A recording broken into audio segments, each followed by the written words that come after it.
Magandang umaga po sa ating lahat, mga ginigiliw, mga minamahal ng Panginoon.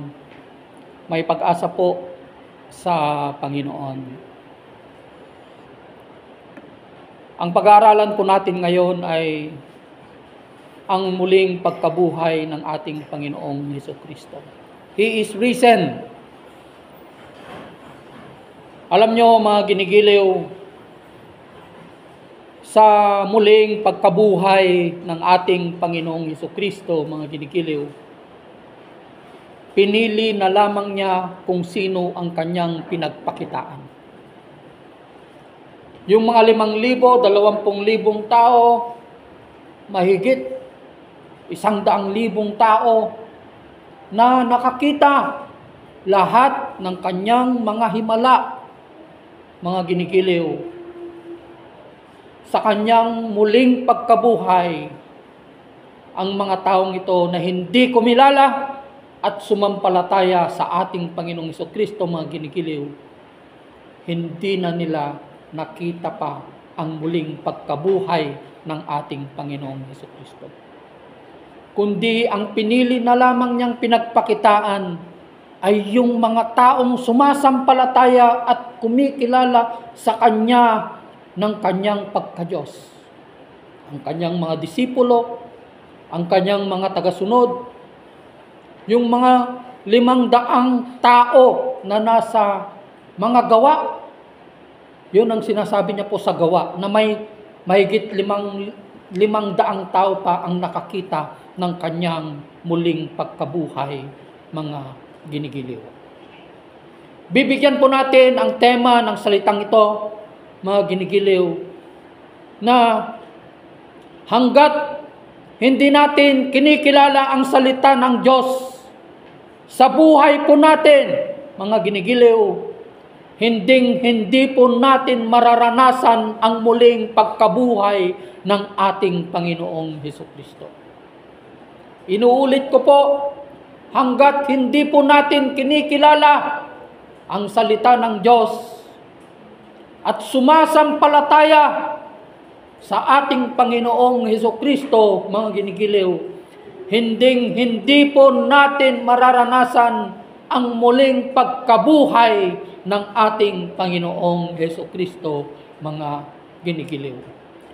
Mararanasan lamang natin ang muling pagkabuhay sa pamamagitan ng ating Panginoong Hesukristo kung tayo ay sasampalataya sa Kanya, mga ginigiliw. No? Alam nyo sa John 11, no? Doon po sa 1:11,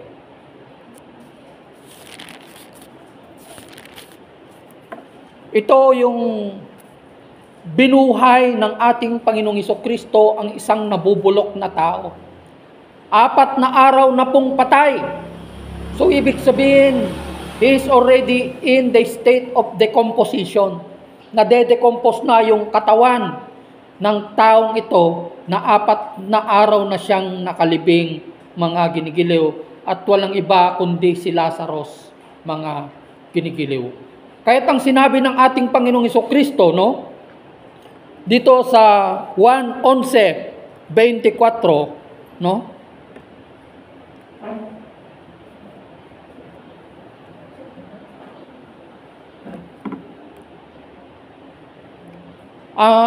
Sinasabi po kasi ni Marta na kung nandito lamang po kayo, Guro, sabi niya po sa ating Panginoong Hesukristo, hindi sana namatay ang aking kapatid.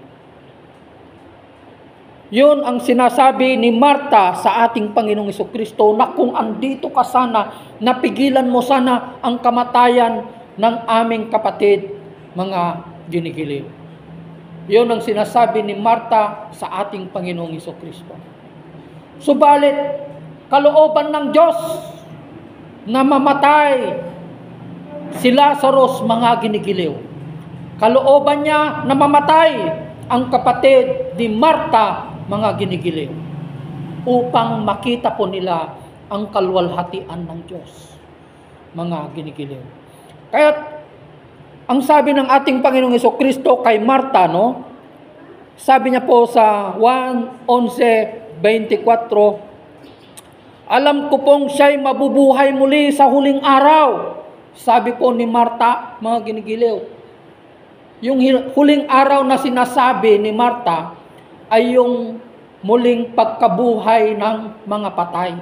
Yun yung bibigyan ng ating Panginoong Hesukristo, yung espiritu, yung kaluluwa natin ng glorified body.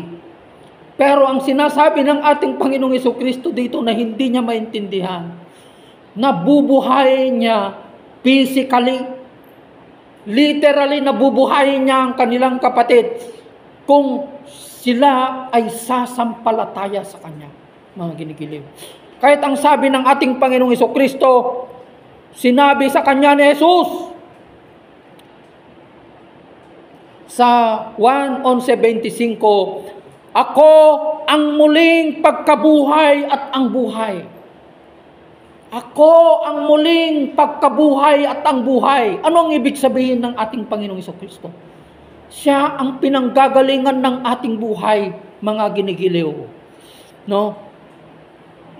Ang sino mang sumasampalataya sa akin, kahit mamamatay, ay muling mabubuhay.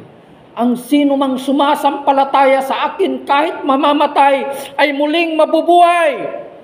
At sino mang nabubuhay at sumasampalataya sa akin, ay hindi mamamatay kailanman. Naniniwala ka ba sa sinasabi ko? Sabi ng ating Panginoong Hesukristo, mga ginigiliw. No? Ito yung pangako ng ating Panginoong Hesukristo, ito ang kanyang deklarasyon na siya lamang ang nakakagawa ng mga bagay na ito. Meron na bang nagsabi dito, mga ginigiliw, na siya ang muling pagkabuhay? Yung mga disipulo ng ating Panginoong Hesukristo, meron na bang nag-claim sa kanila na sila ang magbibigay ng bagong buhay? Ang dami na kasing Diyos ng tao. Opo. Yung kinikilala na nilang Diyos-Diyosan, yung kline-claim nila na sila yung mga nagbibigay ng buhay. Iisa lang po ang nag-claim na siya lang ang pwedeng magbigay ng buhay. Ito yung claim ng ating Panginoong Hesukristo lamang. Wala na pong ibang nagsabi nito, kundi ang ating Panginoong Hesukristo, na ako ang muling pagkabuhay at sino mang sumasampalataya sa akin ay magkakaroon ng bagong buhay. At muli ko siyang bubuhayin sa huling araw. Sabi po ng ating Panginoong Hesukristo, mga ginigiliw. Katulad ng mga ibang Diyos ng mga tao. Kinikilala nila si Muhammad. Kung ikukumpara po natin ang ating Panginoong Hesukristo at saka si Muhammad, ang ating Panginoong Hesukristo, siya lamang ang nagkatawang tao na walang bahid na kasalanan. Pero yung mga ginodiyos ng ibang tao, mga ginigiliw, parehas nating makasalanan. Si Muhammad, 9 years old, inasawa niya. Napakarami siyang asawa. Paano siya magiging modelo? Paano siya magiging Diyos? Paano siya magiging uliran? Ama, mga ginigiliw, kung yung kanyang pamumuhay ay hindi na umaangkop sa kabutihan ng Diyos, mga ginigiliw. Inuulit ko po, wala na pong ibang nagsakripisyo ng kanyang buhay na tagapamagitan upang makaabot po tayo sa ating Diyos, kundi ang ating Panginoong Hesukristo lang. Siya lamang po ang go-between po natin. Di ba? Siya lamang po. Ang daming nag-claim si Maria. Oo. Hindi pwedeng maging tagapamagitan si Maria kasi makasalanan na katulad natin. Managbasol kakabsat. Naging ina lamang ng ating Panginoong Hesukristo dahil siya ang nakakitaan ng Diyos na matuwid na babae. Di ba? Siya lamang. Opo, wala na pong iba. Sino bang naipako sa krus? Si Kristo lang. Di ba? Kaya kung minsan, no, ang mga leader din kung minsan ng simbahan ang nagdadala sa mga tao to the pit of hell.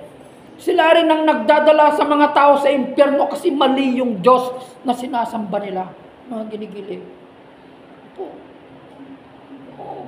Si Jesucristo lang ang nagsakripisyo ng kanyang buhay. Nandyan ang kanyang claim, ang sino mang sumasampalataya sa akin, siya ay magkakaroon ng buhay na walang hanggan. Sabi niya po, mga ginigiliw, sapagkat ang ating Panginoong Jesucristo, siya ang Diyos na nagkatawang tao, mga ginigiliw. Kaya ngayon ang sinasabi niya sa Romans 10:9, di ba? Anong sinasabi niya sa Romans 10:9? Marami ang hindi kumikilala sa ating Panginoong Jesucristo na Diyos. Anong sabi niya doon? If you declare with your mouth, sabi niya po, that Jesus Christ is Lord. Meron ba siyang sinabing, Jesus Christ is only an ordinary man? Jesus Christ is Lord. Anong ibig sabihin ng Lord? Jesus Christ is Lord. And believe in your heart that God raised Him from the dead. You will be saved. Paano po tayo maliligtas kung ibang Diyos ang sinasamba natin? Diba? Si Kristo lang, siya ang ginawang tagapamagitan ng Diyos, go between, mediator between God and man. Bakit ipinadala ng Diyos ang kanyang anak? Bakit nagkatawang-tao ang Espiritu ng Diyos? Kasi lahat tayo makasalanan. Opo, ang tanging paraan lamang ng Diyos ay ibigay niya yung kanyang grasya. Ibigay niya yung grace niya, yung awa niya. At yung awa na ito, nagkatawang tao sa pamamagitan ng ating Panginoong Jesucristo. Jesus Christ is the grace of God. Upang sa ganon, ang sino mang sasampalataya sa ating Panginoong Jesucristo, mararanasan po nila, mapapakinabangan po nila ang grasya at awa ng Diyos, mga ginigiliw. Kaya inuulit ko, hanggat hindi po natin kinikilala ang salita ng Diyos, John 1:1, hindi po natin mararanasan ang muling pagkabuhay. Although merong muling pagkabuhay, dalawang klase ang muling pagkabuhay. Eternal damnation. Yun yung isa, yun yung dagat-dagatang apoy. At yung isa, yung buhay na walang hanggan. Sabi niya, ginigiliw. Romans 6:23. Diba? Opo, yun ang sinasabi ng ating Panginoong Jesucristo. Diba? Sapagkat ang kabayaran ng kasalanan ay kamatayan. Diba? Yun ang kabayaran ng kasalanan, kamatayan. Ngunit ang walang bayad, sabi niya, walang bayad ay walang iba kundi ang ating Panginoong Jesucristo. Diba? Yun yung bad and good news, mga ginigiliw.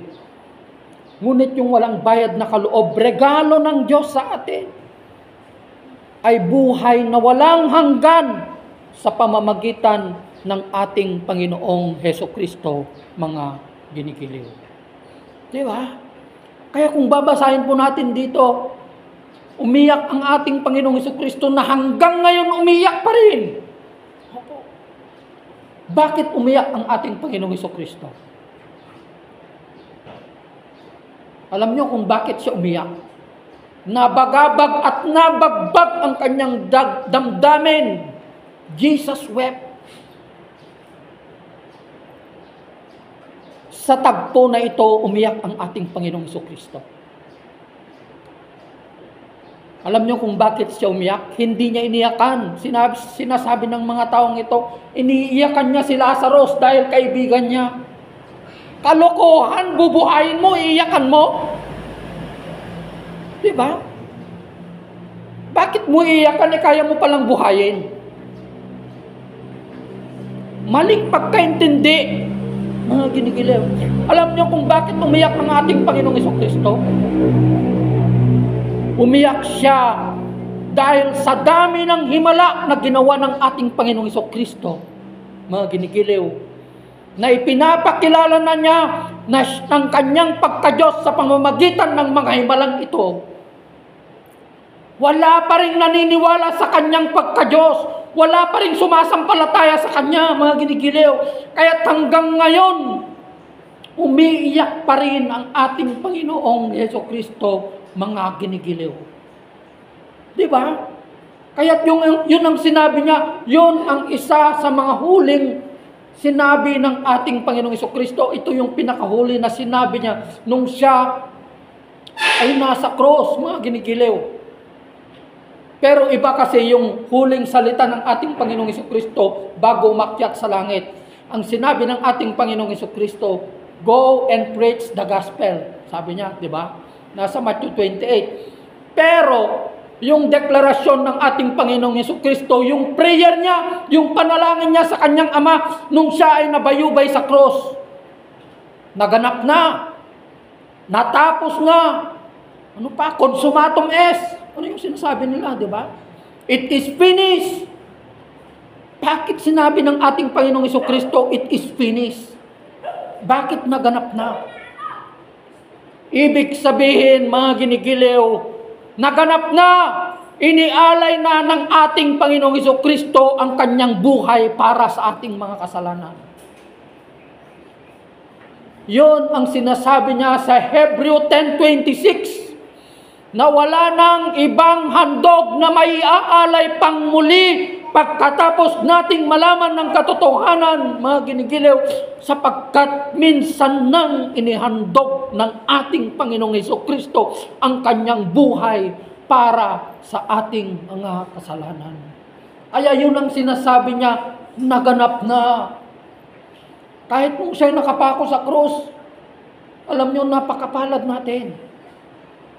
Hanggang sa cross, kahit gumagawa ka ng kasalanan, ipinapanalangin ka pa rin sa kanyang Ama, na umaasa pa rin na pagdating ng panahon, ikaw ay magbabago. Ikaw ay tatalikod sa iyong mga kasalanan at tatanggapin mo ang ating Panginoong Hesukristo bilang Diyos at tagapagligtas ng iyong buhay. Ano ang panalangin ng ating Panginoong Hesukristo nung siya ay nabayubay sa cross? Ano po? Ama, patawarin mo sila sapagkat hindi nila alam ang kanilang ginagawa. Imagine that, no? Hanggang ngayon, yun pa rin ang panalangin ng ating Panginoong Hesukristo sa kanyang Ama. Hindi nila alam ang kanilang ginagawa. Hindi lang yung mga lumatigo sa kanya, hindi lang yung mga nagpapako sa ating Panginoong Hesukristo ang pinapanalangin niya, kundi tayo rin, mga ginigiliw. Kaya hanggat hindi natin kinikilala ang ating Panginoong Hesukristo bilang Diyos at tagapagligtas ng ating buhay at kaluluwa, hanggat hindi natin kinikilala ang kanyang salita, mga ginigiliw, nasa sumpa pa rin tayo ng kasalanan. Nasa sumpa pa rin tayo ng kasalanan, mga ginigiliw. Na ang kasalanan na ito, ang makakapawi lamang ng sumpa na ito, ng kasalanan na ito, ay sa pamamagitan ng pagdeklara po natin sa ating Panginoong Hesukristo na siya ang Diyos ng buhay natin. Diba yun ang sinabi niya sa Romans 10:9? Na siya ay namatay at muling nabuhay. Opo. Kaya, balikan natin. Diba? Yun ang kadahilanan kung bakit umiyak ang ating Panginoong Hesukristo. Hindi dahil namatay ang kanyang kaibigan, kundi dahil sa kawalan ng pananampalataya ng mga tao sa kanya. Hanggang ngayon, napakaraming Diyos-Diyosan ng tao, pera, kayamanan, ano pa, yung mga bagay-bagay, mga ginigiliw. No? Hindi masama ang tumangkilik sa mga bagay-bagay na ito. Pero God must be the top priority of your life. Hindi masamang magtrabaho. Hindi masama ang meron ang lahat sa iyo, mga ginigiliw. Ang masama kung nag-iipon ka ng kayamanan para lamang sa iyong sarili. Kaya kung nakita niyo po yung binahagi ko, hindi magiging blessing yan kung hindi mo ibinabahagi, kung pansarili mo lamang. Diba? Kasi ang blessing na nanggagaling sa Panginoon, sineshare mo, ibinabahagi mo. Diba? Ibinabahagi mo, mga ginigiliw. Ang daming gustong pupunta sa langit. Diba? Maraming gusto ang pupunta sa langit, pero ang ginagawa nila papuntang impyerno. Diba? Makikita mo ang pagmamahal ng isang tao, punta ka sa Jollibee, sa Chowking. Punta ka po doon. May mga batang nagtitinda ng mga panyo, yung mga labahara, di ba? Ang gaganda ng sasakyan. Alam mo kung ikaw ay nakipag-isa sa Panginoon, yung mata mo magiging mata na yan ng Panginoon. Yung puso mo magiging puso na yan ng Panginoon. Opo. Magiging puso na yan ng Panginoon, mga ginigiliw.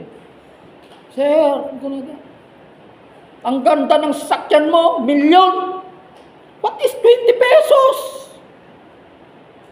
50 pesos na bibigay mo. Tapos nagyayabang ka na bago yung sasakyan mo. Yung konting bagay hindi mo kayang ibigay sa mga kapwa mo na mahihirap. Diba? How much more na kaya mong ibigay yan para sa Panginoon. Diba? Kaya nga this morning, no?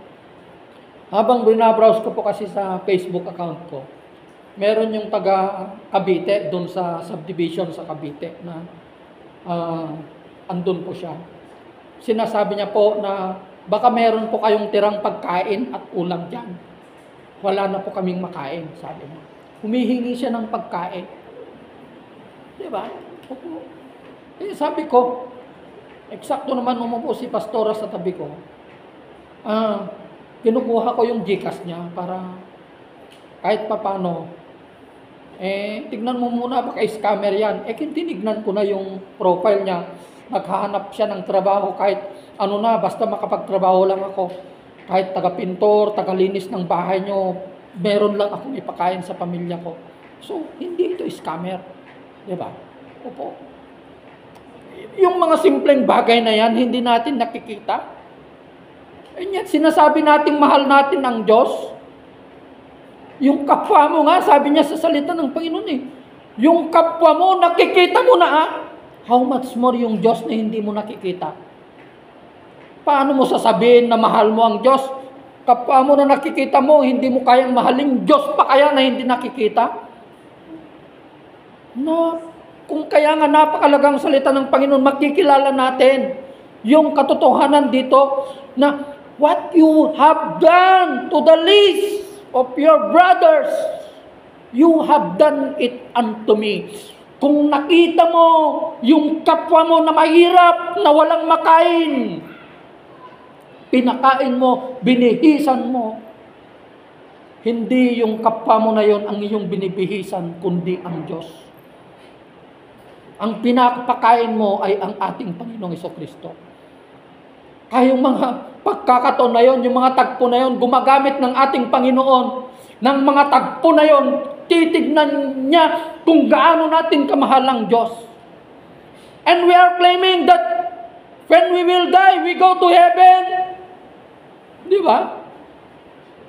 Pupunta tayo sa langit. Bakit napunta sa impyerno yung mayaman? At si Lazarus ay napunta sa langit, mga ginigiliw. Bakit napunta yung sa Lucas 16? Bakit napunta yung mayaman sa impyerno? Dahil madamot siya. Hindi siya marunong magmahal, hindi siya marunong magbahagi ng pagkain. Opo. And then maraming gustong pupunta sa langit. Opo. Habang nakaparada po kami doon, ilang sasakyan na ang ginanyan niya? 10 na yata. Wala man lang nagbukas para 20 pesos, ibigay mo. 50 pesos. What is 50 pesos? Mabigat ba yun? Sumasahod ka ng 50,000 bago yung sasakyan mo. Diba? Tapos gusto nilang pumunta sa langit. Kaya nga sabi ng Panginoon, Pagsikapan mo, mag-ipon ka ng kayamanan sa langit. Diba? Ano yung iniipon natin na kayamanan sa langit na sinasabi ng ating Panginoong Jesucristo? Yung pagtulong natin sa mga mahihirap na walang makain. Diba? Walang damit. We welcome the strangers into our home. We visit the sick in the hospital. Opo. Yun ang totoong reliyon. Yun ang sinasabi niya sa James 1:27. Relihiyosong tao pero hindi marunong magmahal. Anong sinasabi niya sa James 1:27? Ang tunay na relihiyon ay ito, sabi niya. Pagtulong sa mga balo, di ba? Pagtulong sa mga walang makain, sa mga mahihirap, at pagkakaroon ng mapayapang pamumuhay. Yun ang totoong relihiyon, hindi yung relihiyon na kinasasaniban natin. Kahit pasukan mo pa ang lahat ng relihiyon dito sa mundo, hindi ka maliligtas. Walang kaligtasan sa relihiyon, mga ginikiliw. Ang makakapagligtas lamang ang ating Panginoong Jesucristo. Dahil dalawa lang ang binanggit niya na relihiyon dito. Ang una, sinabi niya kay Timothy, ang relihiyon na sinasabi niya, ang ating relihiyon ay walang iba kundi ang ating Panginoong Jesucristo. At sa James 1:27, ang sinabi ni Santiago na relihiyon ay ang pagtulong sa mga balo at sa mga mahihirap. So yun lang ang dalawang klase na relihiyon na sinabi niya dito sa salita ng Panginoon. Na kapag ginagawa mo yung mga sinasabi niya dito sa salita ng Panginoon, ikaw ang tunay na relihiyon, mga ginigiliw. Ikaw ang tunay na relihiyon. Inuulit ko, dito na po ako magtatapos. Diba? Hanggat hindi po natin kinikilala ang salita ng Panginoon, mga ginikilig. Hindi po natin mararanasan ang muling pagkabuhay ng ating Panginoong Jesucristo. Magandang umaga po sa ating lahat. God bless everyone.